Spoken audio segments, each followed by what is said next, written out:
Most conflict begins long before the actual argument, before the words, before the raised voices, before anyone says we need to talk.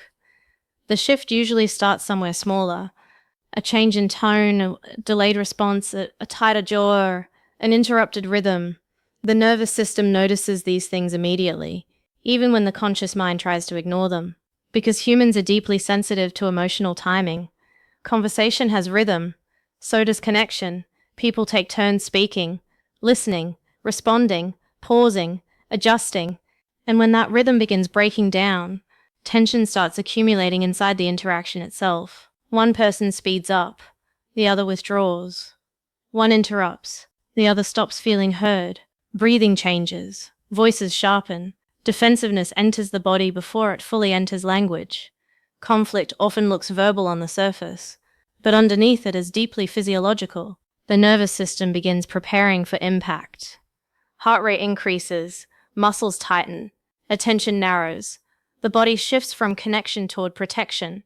And once that happens, people stop listening to understand.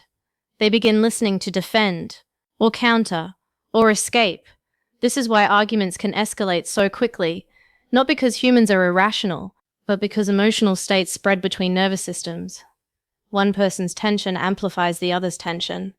Faster speech creates faster responses. Interruptions create pressure. Unpredictability increases vigilance. And suddenly, two humans are no longer regulating each other. They are destabilizing each other in real time. You can feel this happen physically. The room changes. Silence becomes sharp. Even small movements feel heavier, because the body recognizes when relational rhythm has broken apart. And interestingly, conflict rarely resolves through logic alone. Most arguments calm down when rhythm changes first. Someone softens their tone, breath slows, one person stops interrupting, a pause appears. The nervous system begins receiving signals of reduced threat. Only then does real listening return. This is why calmness during conflict is so powerful. Not because calm wins, but because regulated rhythm can interrupt escalation.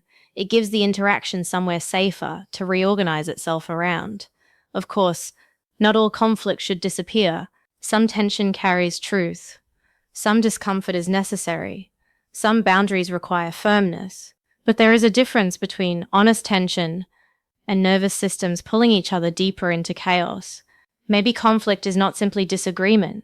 Maybe it is what happens when synchronization collapses between two people. And maybe repairing connection sometimes begins not with better arguments, but with restoring enough safety for two nervous systems to hear each other again.